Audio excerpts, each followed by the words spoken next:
Hey, it turns out sometimes when you have a time machine, you go back in time and tell yourself, hey, don't save the first episode of Return to the Cave of Time. And you don't. And then you realize you needed it. And you're just kind of like, messing around. So that's what happened. There's no first one, but it was kind of boring. It was just a bunch of nice cavemen, if I remember properly. And I think you die by being an idiot a couple of times. But yeah, bye.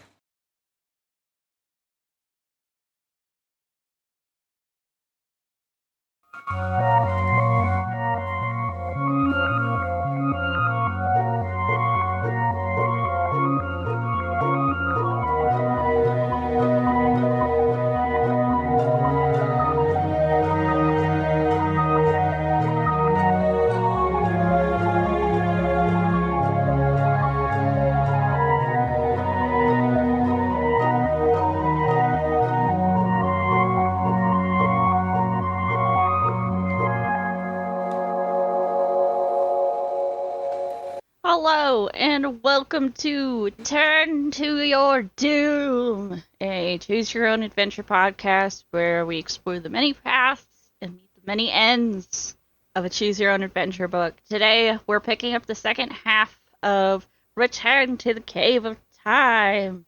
And with me is somebody who's going to the future. Sup, Art? Hi, unfortunately, I have to go into this future. And unfortunately, a lot of it's unprecedented, and I hate it. Ah, fuck. Yeah, we're gonna be doing the second half of Return to the Cave of Doom, or Cave of Time. We're doing the future half, because the past half was not very exciting, unfortunately. And In fact, I don't even remember what happened. We met some cave people, we almost got eaten by a bear, all the good stuff. Yeah. The stuff that happens when you go to the past. Yeah. The version of the book I have, just an FYI, is the U Ventures, which is the rebranding they did in the 2000s. So this book has been revised from the original Return to the Cave of Time. So if you're reading like the original version, you're like, that doesn't happen. Probably not. Shall we get started? Shall we learn what the future holds for us? Yes. All right. So we're on page 14. You are lying in an open silk-lined box. Is it a coffin? Not exactly. You are hooked up to a tube and wires, as if you were in a hospital. Yet you don't feel sick. You feel well, very well in fact, though you can't sit up. Something you can't see is holding you down. You hear soothing, almost hypnotic chords of music. Light in the room shifts from sky blue to yellow-green to red-orange to blue again. Moving your hand to your scalp, you feel wires coming out of your head. Where are you? How did you get here? Suddenly you remember. You traveled through the Cave of Time, and you asked to see the future. This situation is so weird, you must be far in the future. Looking around, you see that you are in a long, narrow space that reminds you of the cabin of an airliner. On either side of you, other coffins. You can't think of a better word for them. Extend as far as you can see in both directions. The ceiling is invisible because of a dense fog that hovers a few feet over your head. It's as if you were in the middle of a weird dream, yet you don't feel scared. Even though you're held prisoner, you feel pleasurable sensations, as if you were eating your favorite ice cream while hearing great music, while seeing a beautiful sunset. You're a little tingly down there. Yeah, just a little bit. Some ASMR tingles. Yeah. Whoever has captured you must have hooked a wire into the pleasure center of your brain. The music changes key. I like how they're only giving you so much pleasure. They're like, we don't need people coming inside of our coffins. No, we don't want to do a lot of cleanup, so we're just going to give them just enough. Just enough that they're content, but not too much. We're gonna really edge them. We're really edge them. A robotic arm places a clear plastic mask over your mouth. You start to gasp for breath and then realize you don't need to. Oxygen is being fed into the mask. A moment later, your coffin tilts, sliding you into a tank of warm water that's moving rapidly, as if it were a swiftly flowing stream. Instinctively, you start swimming against the current. Thanks to your oxygen mask, you have no problem breathing. You stroke and kick hard, glad to be exercising your muscles and relieving the tension of being confined in a box. Your tubes and wires are still firmly in place, and your body is held in straps under your shoulders and around your waist. This must be how people keep their muscles from wasting away, you think. Ingenious, but horrible. Everything is decided for you. You go through the motions, but you have no choices. The people who rule this world must think they are providing the perfect life, but it's more like a perfect prison. Suddenly, the current is flowing more swiftly. As you speed up with your strokes, you feel even more pleasurable sensations. You swim faster, faster, until even with almost pure oxygen flowing into your mask, you're reaching the limit of endurance. Then, real quick. uh-huh. Is the perfect life really anything but the perfect prison? Right. This is brought to you by I'm Depressed Anti. Let's go. Let's go. Let's fucking go. Yeah. But I don't know. Like, really, okay. I'm not trying to be like, a bummer or anything, but when it comes down to a lot of these type of things, like even like the Matrix and stuff like that, the whole thing about like, but everything you're feeling isn't real. Like, at what point is like your experience not real, and when is it real? And if it has no consequence, why not go with the thing that technically isn't real? Yeah. Because like much like Cypher in the first movie, I still taste the steak that I'm eating, and I'm not suffering. Yeah. So, right. Mm-hmm. Like, what else am I gonna do? Have sweaty sex in underground caverns? That sounds fun, I guess, for a little bit. Yeah. I can't do that all the time. I have to also fight. I also have to fight in the second level of the third whatever. Basically, like all the Zion and stuff is actually also part of the Matrix. It's just for the people who don't want to be in the main part of the Matrix. Yep. Which is why Neo is able to do the Jesus stuff, and then I haven't watched the fourth one, so they probably say something about that too. There's like another layer on top of that.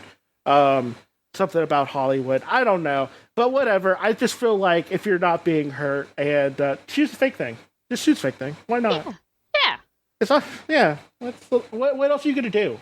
Yeah. You're gonna fight it. You're gonna fight the thing. Yeah. Okay. Sorry. No worries. Apparently you wanted to get that out. I do believe it, though. I'm not joking on any of this. But yes. Okay, sorry to interrupt. It's such a long way, but I have strong feelings. Yeah, wait until I'm done with the paragraph. I'm sorry. I did the thing that I don't like when you do to me. I'm kidding. No, I did. I think in the middle of a paragraph. But yeah. I thought the point would go away if I let you finish. Yeah.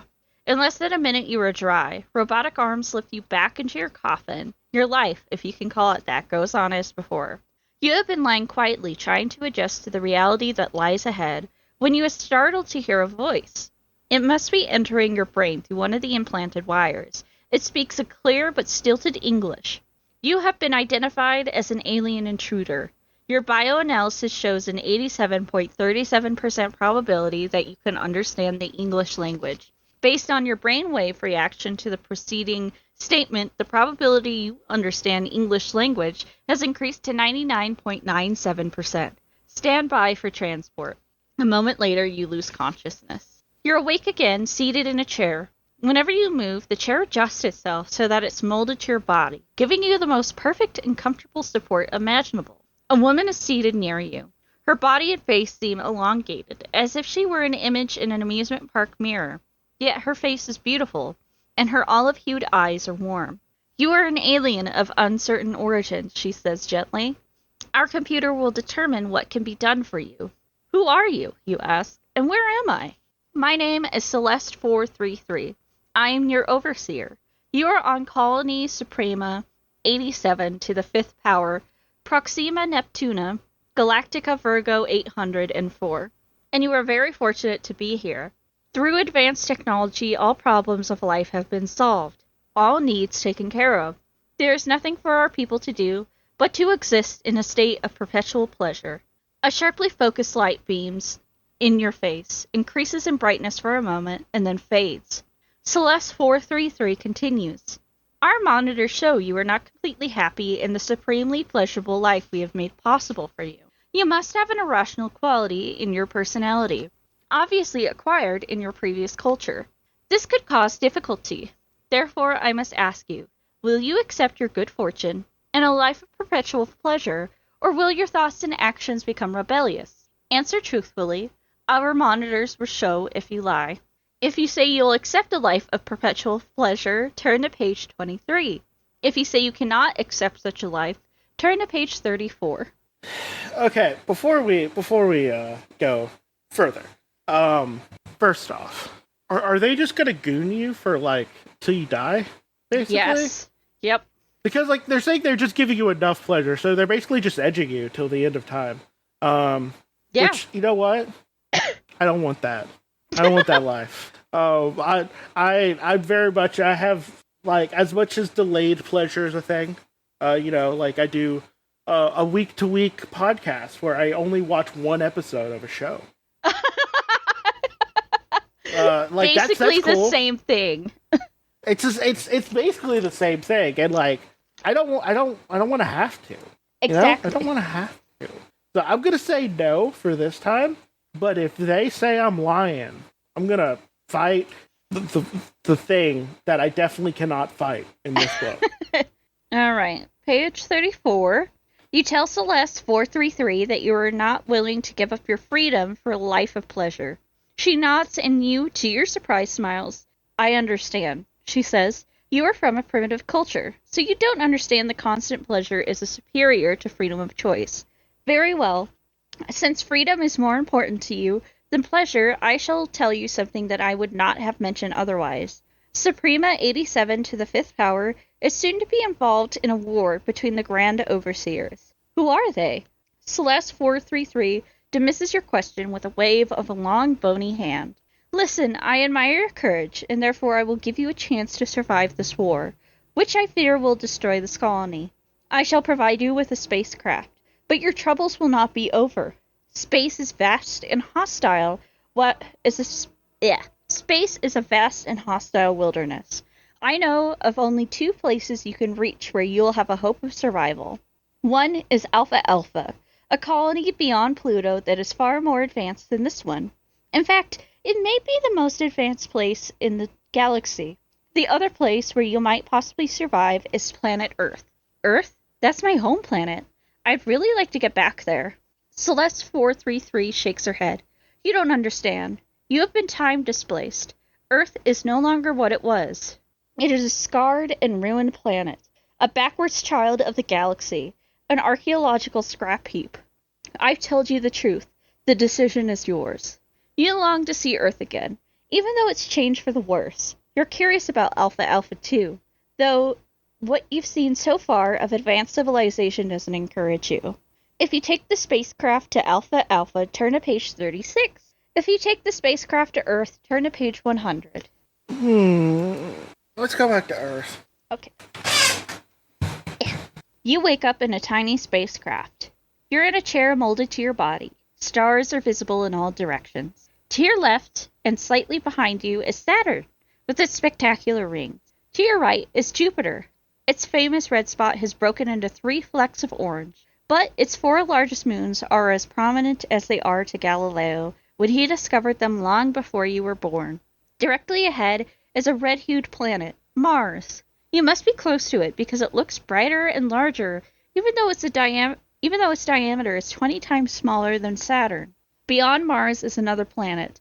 The large moon near it tells you it must be Earth, but it doesn't look like Earth you remember. With the swirls of white clouds over blue oceans and brown and green-hued land masses, the entire planet is covered with thick gray clouds. Has the sun stopped shining on Earth?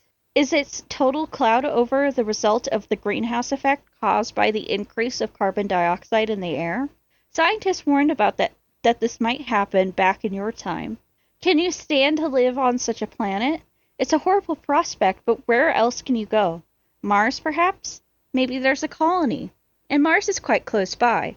You look at the panel and control levers. It may take a while to learn how to steer the craft, but the computer will take care of the hard parts. Why not take control and head towards Mars? You see signs of a colony you could land. If you take control and head to Mars, turn to page 103. If you let your spacecraft continue to Earth, turn to page 102. Let's keep on going to Earth. Okay. Your trip to Earth goes well. Your craft smoothly brakes as it approaches Earth's atmosphere. Suddenly, you can't see anything through the windows but the dense clouds that cover the planet. A voice comes from the speakers on the instrument panel. Greetings from Earth Orbit Monitor 2222. We have been advised by Suprema 87 to the 5th power that you wish to land. Normally, only archaeologists and reconstructionists visit Earth. It is not classified as a habitable planet. Nearly all descendants of Earth survivors have moved to distant colonies. Are you aware you want to land?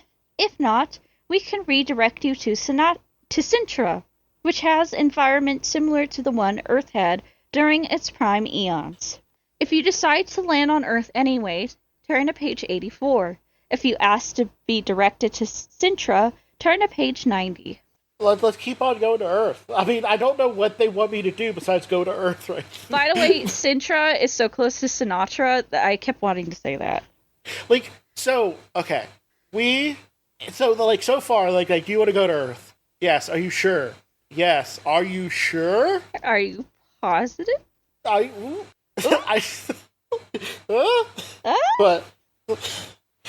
but yeah, let's go to Earth.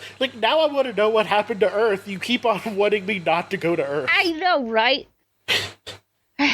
Earth may not be like what it was, but it's your home. You wonder how far into the future you've journeyed. 1,000 years? 1,000,000 years? A screen lights up. You're determined to see what happened to Earth, so you order the computer to stay on course. Moments later, retro rockets fire to break the descent. Instructions for survival on Earth. Oxygen content, 4.3%. Supplementary oxygen generating helmet must be worn at all times. Radioactivity level, 6. Radiation-resistant coat and helmet cover must be worn except in protected zones. Basic gene grain bits are available. This is the only edible food. Ingest 18,000 milligrams of vitrogranules antitoxicant formula mark 8744369-5 with each kilogram of gene grain bits. All water must be demulsified and deacidified in pyroscan. You've hardly finished reading these words when you feel an abrupt deceleration followed by a slight jolt. Your craft has made an amazingly smooth landing. Through the window you see an endless landscape of rocks and boulders, the sort you might find in dried-up riverbeds. So this is Earth. You only hope that it's not all like this. You put on the oxygen-generating helmet and your radiation-resistant coat and helmet cover. Open the hatch and step outside. Your computer said that food is available, but everywhere you look you see nothing but barren, rust-colored rocks and dirt. It must be the most forlorn landscape you've ever seen. There's no way of knowing which way to walk. Before you can think about it, a strange-looking machine zooms in and hovers over you. You watch with fascination as wire arms descend, and you realize that they are about to enfold your spacecraft like a spider capturing a fly. If you'd like to jump back into your spacecraft, turn to page 105. If you'd like to stay where you are and watch what happens, turn to page 58. I like how they're like, go. Do you just want to see what happens? Yeah, I kind of want to see what happens. Yeah, page 58. You watch while, like some robotic garbage collector, the spider vehicle lifts your spacecraft up the ground and ascends into the clouds, leaving you standing helplessly on the barren, rust-colored ground. I love that it just steals your spaceship. Rude. Off the ground ascends into clouds.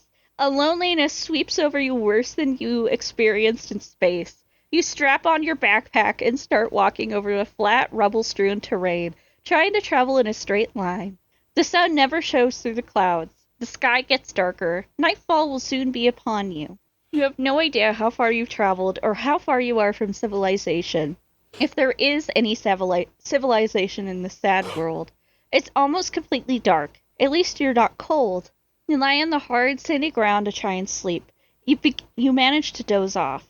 You're awakened abruptly by a sound overhead. Opening your eyes, you see the spider vehicle hovering over you. The wires are already unreeling. You jump up, yelling at the craft above, hoping someone on board will hear you, but no one answers.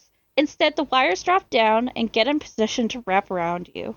You realize that this craft must be manned by a robot that can't distinguish living beings from stray objects. You feel the wires, like great snakes, holding you fast, while the vehicle ascends, carrying out its programmed instructions to take loose objects like you to the landfill.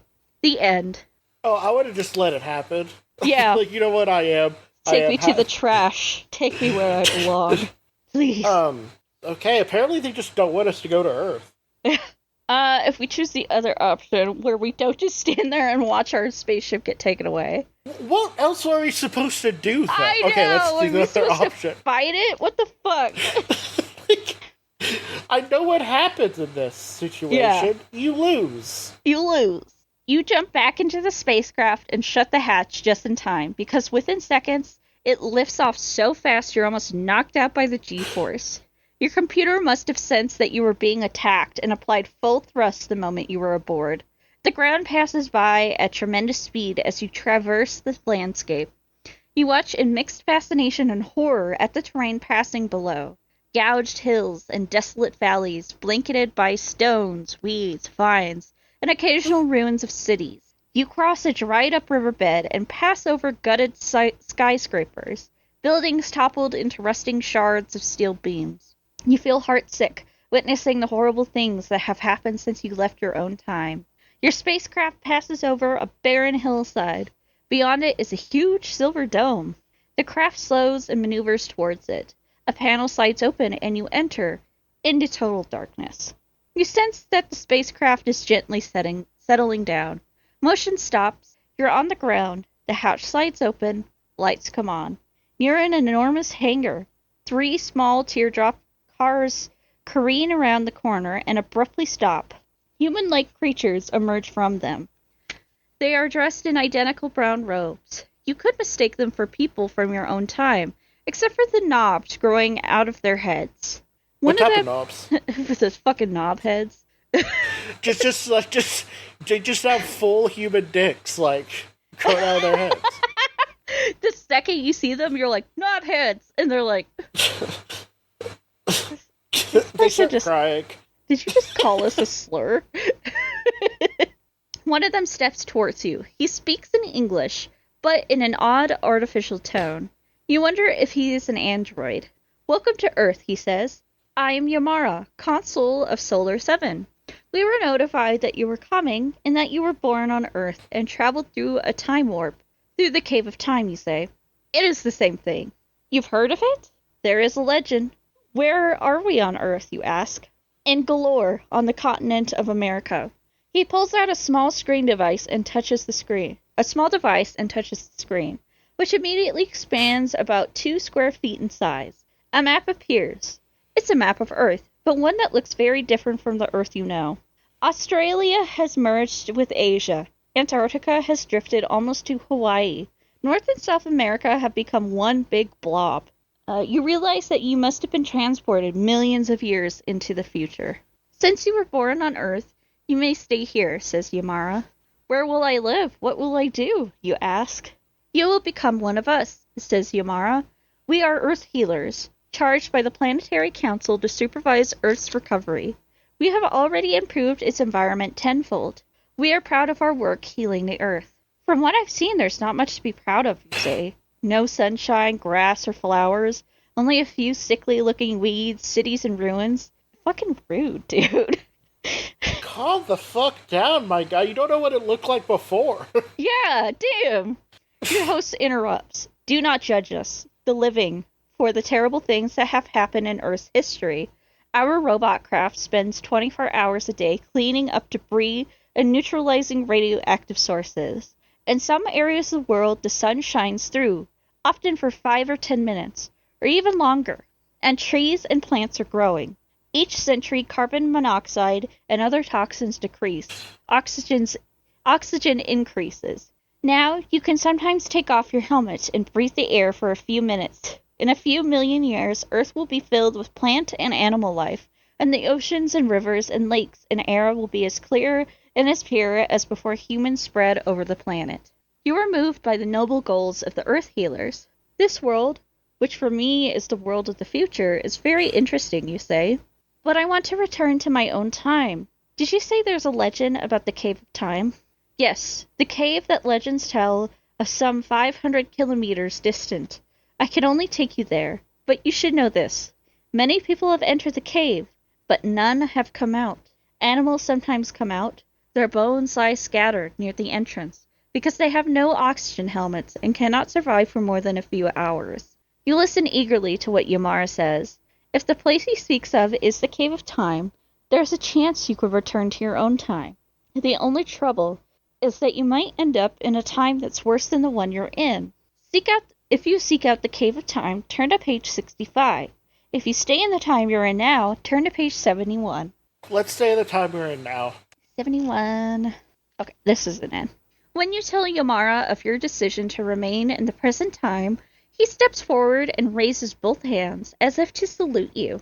You try not to shrink back at the ugly knobs on his head, thinking that if, in the future, everyone has knobs like that, they won't think they are ugly. Instead, they will think that you're ugly because you don't have knobs on your head. Yeah, no fucking shit. You are ugly. You are hideous. Shit. You ugly little kid. Ugh. Not only are you ugly, you're ugly in your heart. Yeah. This kid is kind of a dick. He's like, ew, the earth doesn't look that good. And ew, you have knobs on your head. Gross. Whatever. You will not regret your decision, says Yamara. Henceforth you shall be an earth healer. Because you were born on earth, you shall have your own cubicle in our underground city. What will I do as an earth healer, you ask? You will be given a fleet of robot craft to maneuver from a central control station. You will guide them in their rehabilitation tasks. When you have completed 200 years of service, you will be awarded a personal spacecraft, and you will be free to settle anywhere on Earth or in any of the colonies in the solar system. But 200 years, you interrupt. I'll never live that long. You wouldn't in your former time, Yamara replies. But with our age-inhibiting treatment, you should live at least 3 million years. Yamara, you say, I think you've got a deal.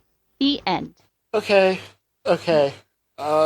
Do you get, like, podcasts and stuff? Yeah. What I want to know. Like, I'd do that if I had, like, something to listen to or watch while doing it, for sure. Right? But, I don't know. I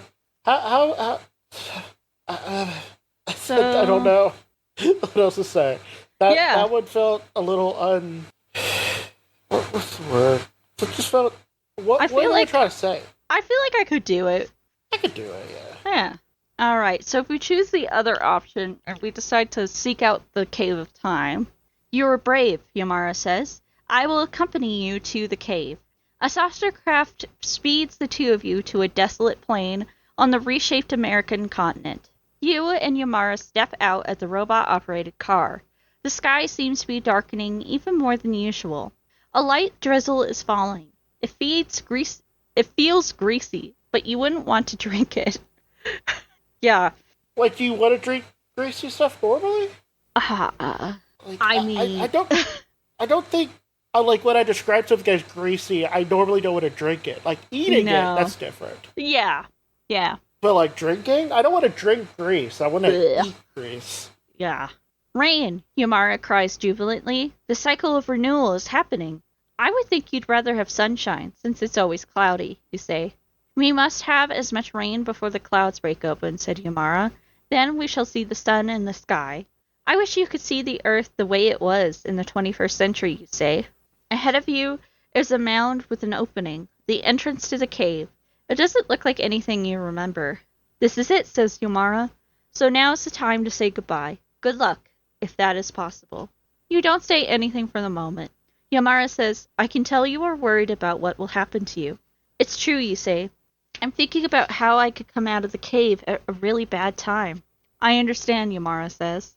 I would feel the same way. I wish you the best possible luck. Well, thank you, you say. Goodbye, Yamara. Yamara returns to his saucer craft. A panel slides shut behind him. You watch as his craft lifts silently off the ground and soars over the desolate landscape. Alone now, you peer into the entrance of the cave.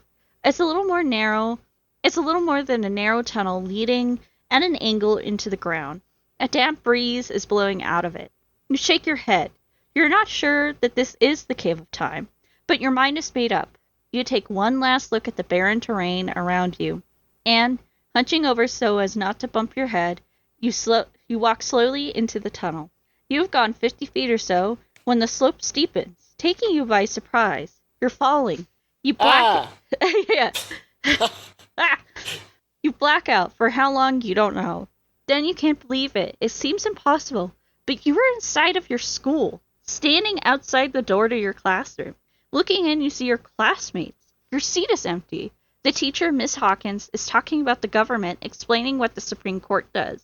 You've gotten back to your own time. This is better luck than you've expected. You can just go in and take your seat. But how will you explain that you've been away from school? You're tempted to keep out of sight, but you realize that you have to explain eventually. Glancing at your watch, you can tell that the class must have started about 20 minutes ago. You walk quietly and quickly to your seat, and hope Miss Hawkins won't take much of it. To your surprise, no one seems to notice you. Take your seat and try to look as if nothing happened. You expect Liz Williams in the seat next to you to whisper something, or at least look at you. After all, you've been away for quite a while. Hey, Liz! Psst! No response. What's the matter with her? You poke her with your pencil. She doesn't budge. It's as if you weren't even there. Does anyone know how many justices are on the Supreme Court of the United States? Miss Hawkins asks the class. No one answers. You're the only one to raise your hand, but Miss Hawkins doesn't notice. Neither does anyone else. 9, you call out. Still, no one notices. Well, the answer is 9, Miss Hawkins says. 1 Chief Justice and 8 Associate Justices. By this point, you think you're losing your mind. Miss Hawkins, you shout. Didn't you hear me? I said 9. Now, how do you suppose someone gets to be a Supreme Court Justice? Miss Hawkins asks the class. No one answers, so she starts explaining how justices are selected. Miss Hawkins, you shout again. Can you hear me? Wendy, Liz, Matt. Still no one notices. Could the Cave of Time made you invisible? Suddenly... Mom! Mom! Mom! I'm on the phone. Mom! Oh no, they can't hear me! Mom! Okay. Suddenly, all eyes turn towards the classroom door. Well, look who's here! Miss Hawkins, still looking at the doorway, calls out your name. Don't just stand there, take your seat, and after class I want to hear where you've been for the past few days. You blink your eyes and look again. There's still no one near the doorway. Glancing at your watch, you see it's been exactly 3 minutes since you came in. Suddenly, you realize what's happened. It's what the Oracle talked about. You're in another time frame, caught in 2 different perceptions of time. That's why the you think you are invisible.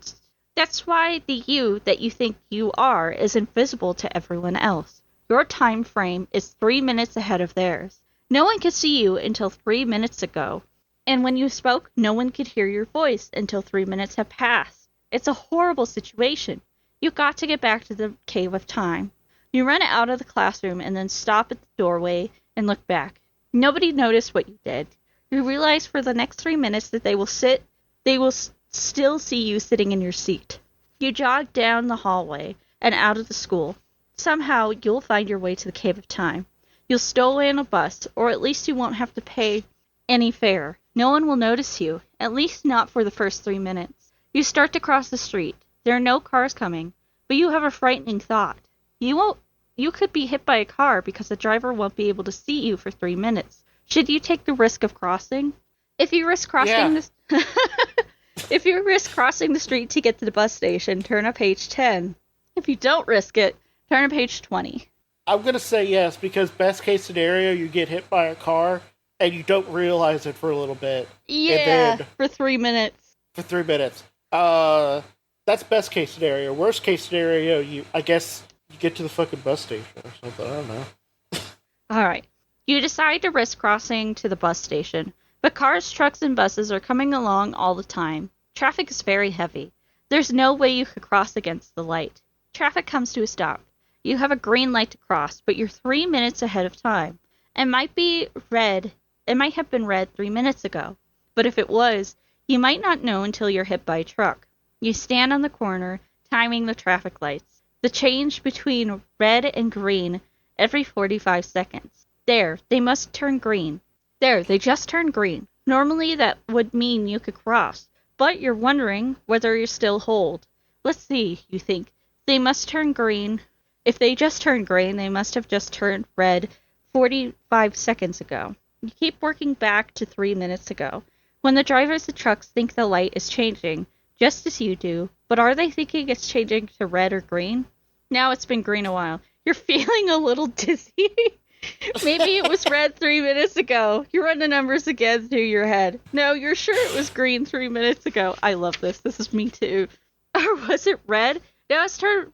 Or was it red? Now it's turned red again. The cars and trucks are whizzing by. Your head aches, but you can't just do nothing. The light is still red, but it will turn green soon. Yeah, that's why you just do it. You just do it in the first place. That'd be me. It would 100% be this way. Because what would happen is you try to do the timing, and then you realize I'm too dumb for this. Exactly.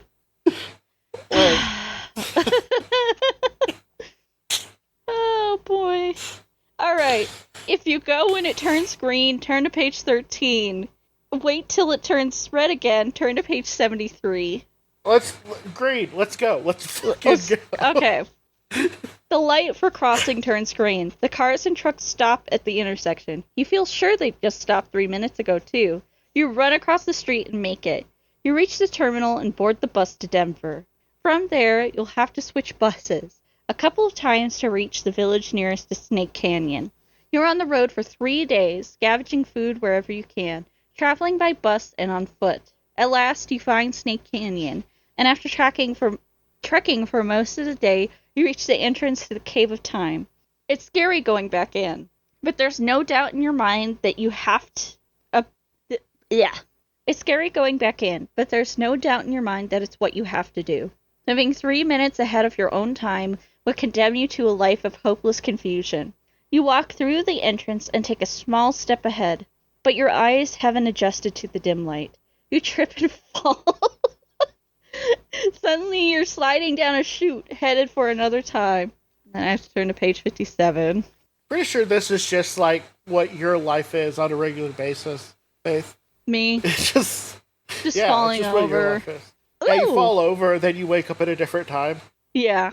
Every day. It's me falling over, ending up at a different time. I'm like, fuck, it's the 1800s. So I purposely trip on something else to go elsewhere. Yeah. Alright, okay, this actually got interesting. Somewhere, a voice is singing. As your eyes slowly adjust to the pale green light, you realize that you are once again in the chamber of the Oracle of Time. The thin, ghost-like figure you remember stopped singing. He looks at you intently.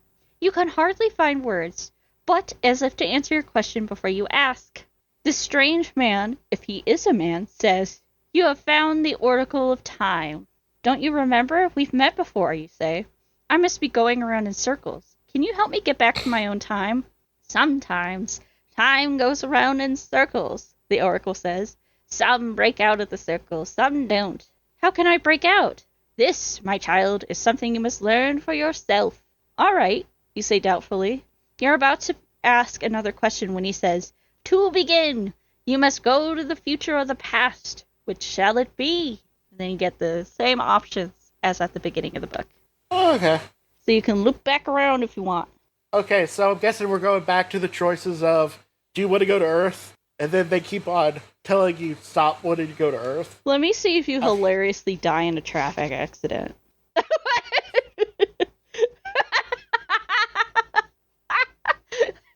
If we decide to go when the light is red, you wait until the light turns red again and run into the path of a truck. The end. Oh man, what if they isekai you and you go into a different book? You go into a different book, like they just like turn to a completely different book. Let's go. Open up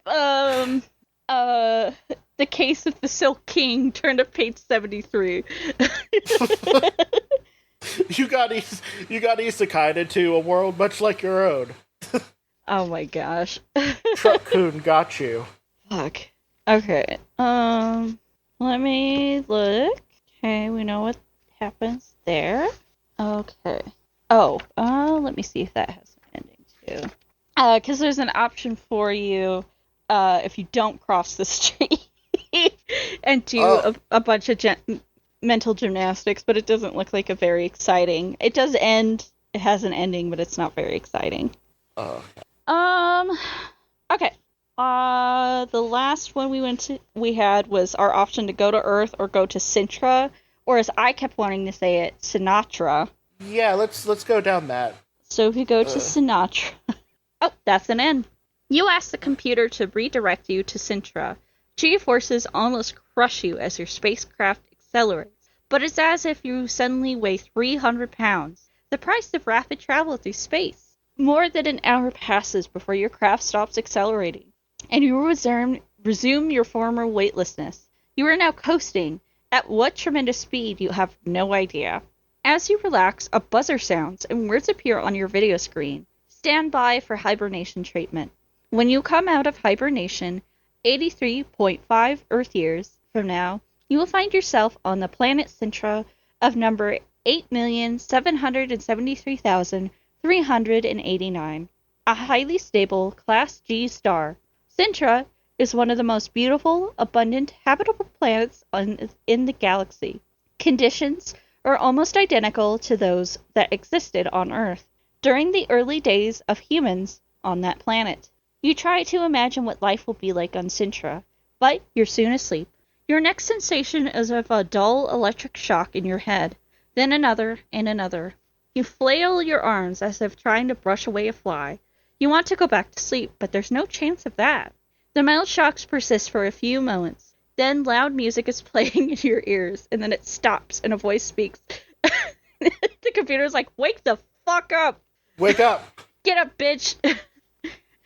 You are awakening from hibernation. Your spacecraft has landed on Sintra. Atmosphere and temperature are well suited for human life. You may open the hatch whenever you want.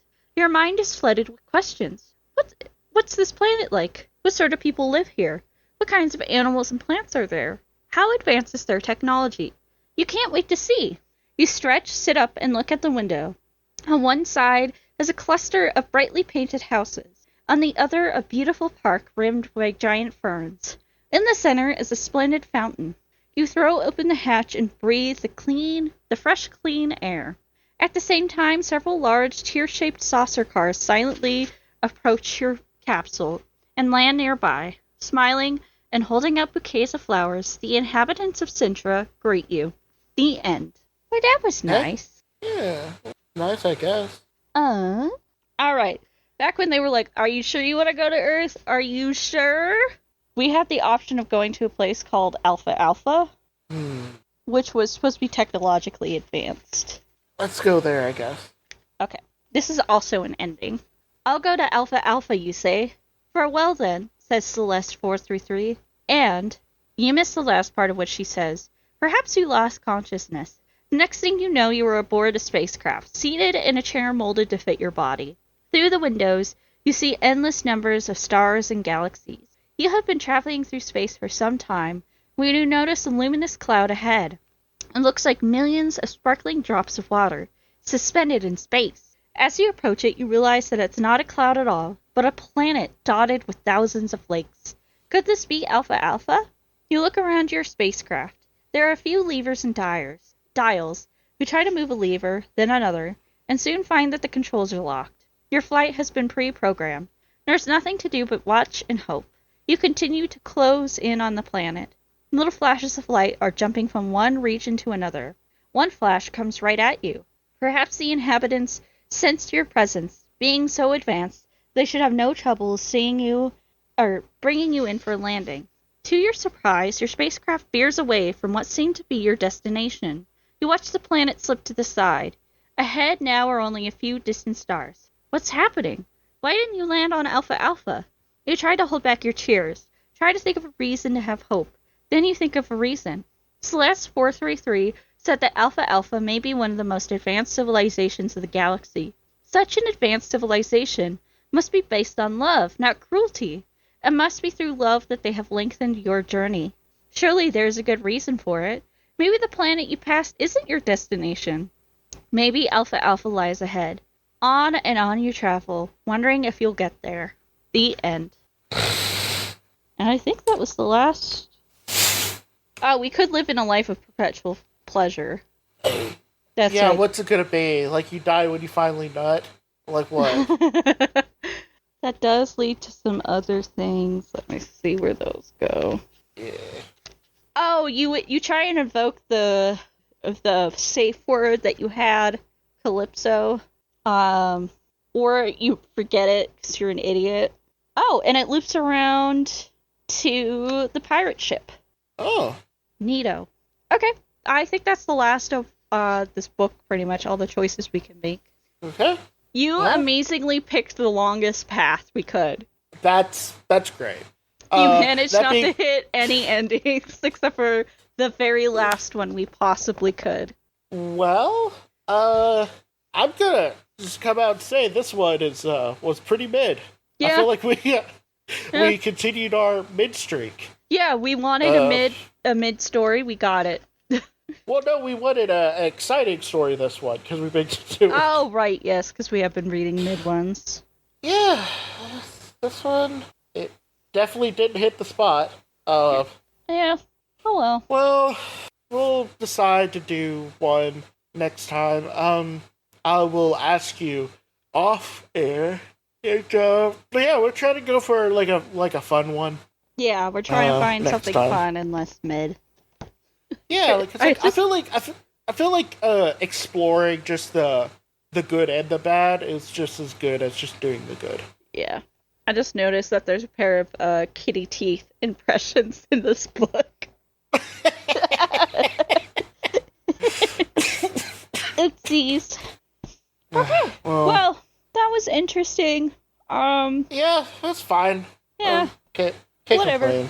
Well, this has been Turn to Your Doom, and remember, don't try and do time math. Yeah, like Just unless go you're for like it. a genius, just go for it. Like I know statisticians hate it when you say this, but it's a 50-50 chance. It's either gonna happen or it's not. Yeah. You know, and statisticians hate that, and I understand why.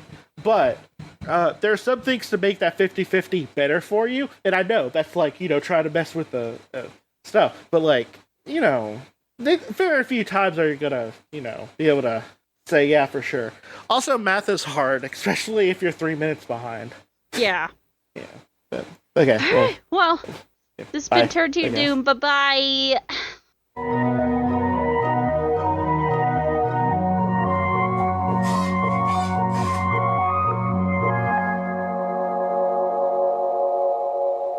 Good night, Mr. the Missile.